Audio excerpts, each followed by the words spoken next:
ಮೊದ್ಲು ಹೆಂಗಿತ್ತು ಅಂದರೆ ಇಲ್ಲ ಇವಾಗ ಬೇಡ ನಮಗೆ. ಭವಿಷ್ಯದ ಬೆಂಗಳೂರು ಬಲ್ಲವರು ಯಾರು? ಸಭಾಧ್ಯಕ್ಷರೇ, 2050ಕ್ಕೆ ಬೆಂಗಳೂರು ಜನಸಂಖ್ಯೆ ಗೊತ್ತಾ ಎಷ್ಟು?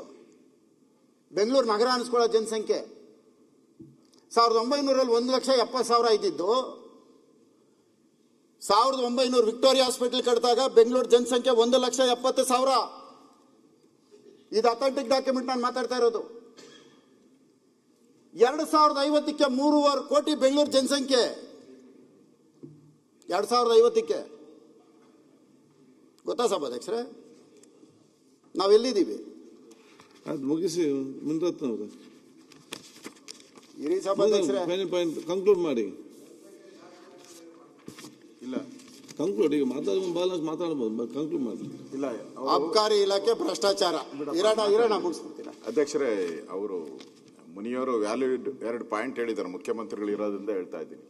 ನಮ್ಮ ಇಡೀ ನಾನು ಟ್ರಾನ್ಸ್ಪೋರ್ಟ್ ಮಿನಿಸ್ಟರ್ ಆಗಿದ್ದೆ. ನಮ್ದೆಲ್ಲ ವೆಹಿಕಲ್ಸ್ ಹೋಗುವಂಥದ್ದು ತುಮಕೂರು ರೋಡು.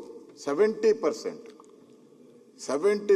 ವೆಹಿಕಲ್ ಹೋಗುವಂಥದ್ದು ತುಮಕೂರು ರೋಡು, ಬೇರೆ ಯಾವುದೂ ಇಲ್ಲ. ಅದು ಜಂಕ್ಷನ್. ಅವ್ರು ಹೇಳಿದ್ದು ಯಾವುದದು? ಗರುಗುಂಟೆಪಾಳ್ಯ. That's a junction.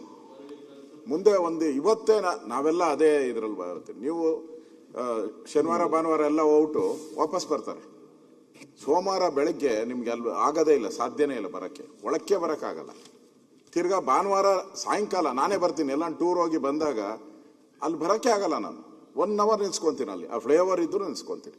ಅದಕ್ಕೋಸ್ಕರ ಅವ್ರು ಯಾರು ಪ್ಲಾನ್ ಕೊಟ್ಟಿದ್ದಾರೋ, ಆ ಕಾರ್ಪೊರೇಷನ್ ಅವ್ರು ಕಾಸು ಇಸ್ಕೊಂಡು ಕೊಟ್ಟಿದ್ದಾರೋ, OCA ಕೊಟ್ಟಿದ್ದಾರೋ ಗೊತ್ತಿಲ್ಲ, ಇಲ್ಲ ನೆಂಟರು, ದಯವಿಟ್ಟು ರದ್ದು ಮಾಡಿ. ಅಲ್ಲಿ ಎಂದಿದ್ರು ನಾವು ಏನಾದರೂ ಜಂಕ್ಷನ್ ಮಾಡಲೇಬೇಕು.